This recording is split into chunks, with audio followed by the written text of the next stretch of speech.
Vous êtes journaliste, grand reporter, vous avez vu avec Yann Barthès sur Canal puis TMC. La saison dernière, vous étiez la grosse signature du Mercato de France 2. C'est autre chose que Cavani, avec une émission très ambitieuse en prime time. Je plaisante, je fais référence aux infos de Christophe Lamar. Ça s'appelait Sur le front.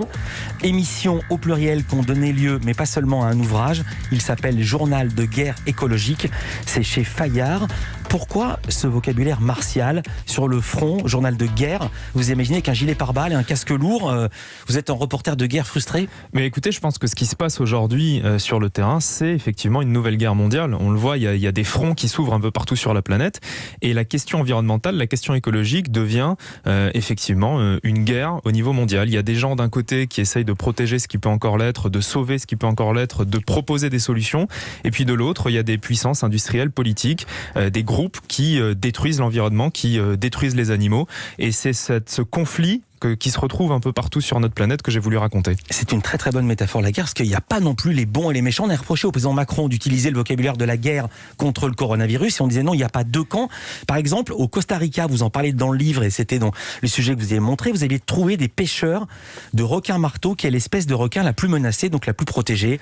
Pêche interdite, mais exportation vers l'Asie du Sud-Est. Pourquoi j'en parle? Parce que vous étiez allé en caméra cachée parler avec les pêcheurs, et on voit que le problème est très complexe, parce que pour eux, les méchants, eux qui s'estiment gentils, qui s'estiment en bas de l'échelle, pour eux les méchants c'est les écolos qui les empêchent de faire vivre leur famille.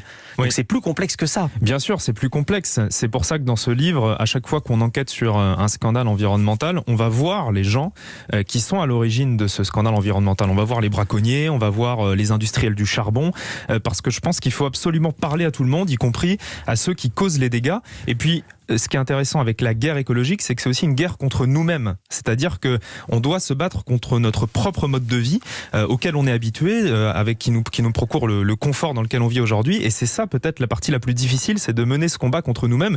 Et je m'inclus dedans.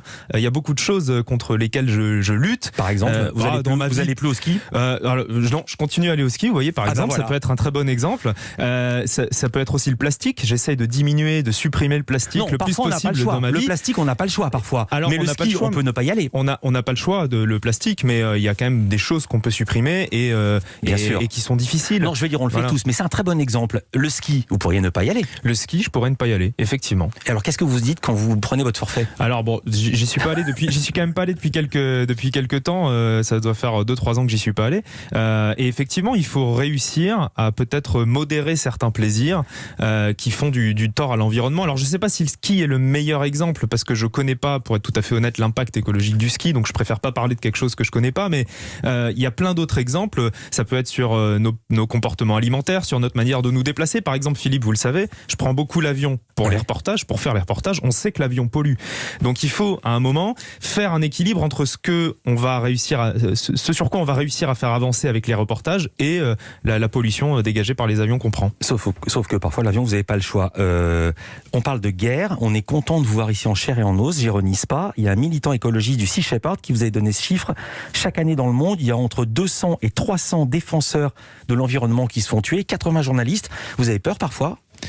Alors moi, honnêtement, j'ai rarement peur parce que je vais sur le terrain et puis je rentre ensuite. Non mais nous on a eu peur pour vous. Quand vous étiez dans le golfe du Mexique avec les gens du cartel, un des cartels les plus dangereux, s'ils voulaient vous pousser et vous envoyer dans les requins, ils pouvaient le faire. Il y a toujours des risques, voilà. Vous le dites, quand on va sur un bateau avec des membres du cartel de Sinaloa au Mexique qui braconnent un poisson pour vendre ce poisson sur le marché chinois illégalement, effectivement, s'ils veulent nous balancer à la flotte en plein milieu de la mer, ils peuvent le faire.